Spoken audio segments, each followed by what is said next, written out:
무조건적 퍼주기식 복지는 지금껏 애써 지켜온 서울시의 복지 원칙과 체계를 송두리째 뒤흔들고 허물어뜨리는 저로서는 도저히 받아들일 수 없는 정치.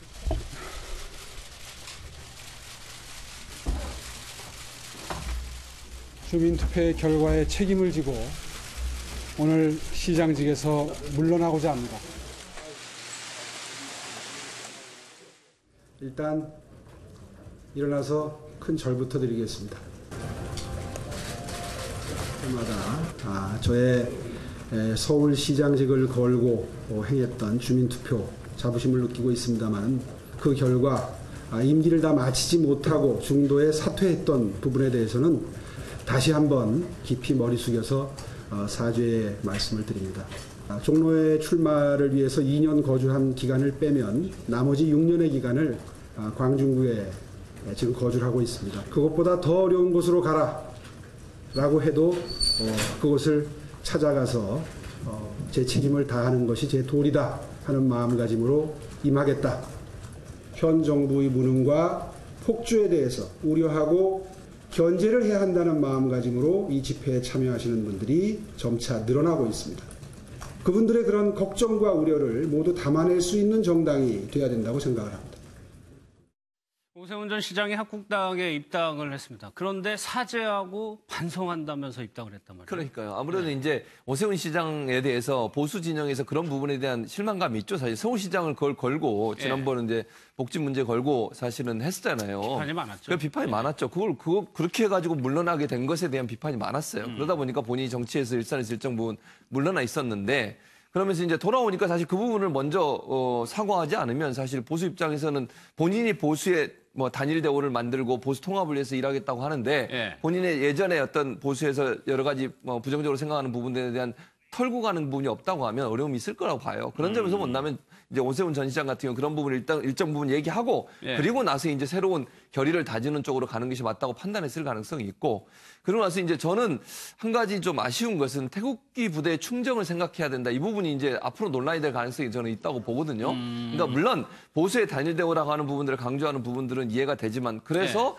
모든 보수를 다 오르겠다고 하는 부분이 본인한테는 득이 될 수도 있지만 한편으로는 또 독이 될 수도 있다는 생각이 들어요. 그래서 저 부분 어떻게 본인이 나중에 정리할까는 좀 두고 봐야 될 것 같고 한 가지 더 말씀을 드리면 오세훈 전 시장이 그럼 왜 이 시점에 복당을 했을까? 대부분의 사람들은 뭐라고 생각하겠습니까? 전당대회 출마하겠구나.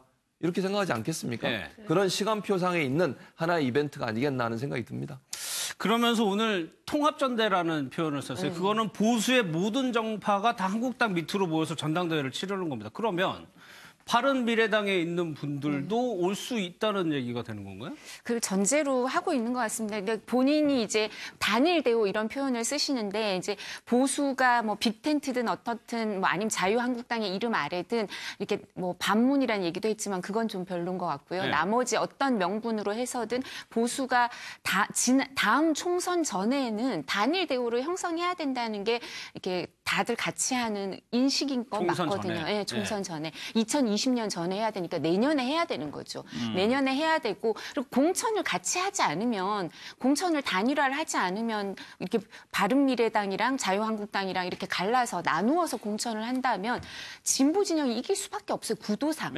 그래서 이제 총선 전에 이렇게 단일 대우를 형성해야 된다고 생각하고 그래서 앞으로도 얘기가 나오겠지만 그 유승민 의원한테도 이제 입당 제의가 갔다는 거고요. 입당 제의가 여러 번 갔을 거예요. 근데 유승민 의원이 여러 명한테 가는 것 같아요. 근데 유승민 의원이 그 부분에 대해서 이제 인정을 한 거죠. 어제 그 대학 강연이 끝나고 인터뷰를 하면서 입당 제의가 왔다. 근데 거기에 대해서 답변을 하지 않았다고 하지만 입당 제의가 왔다는 사실을 인정하는 거는 바른미래당에서 조금 마음이 떠났다는 얘기일 수는 있거든요.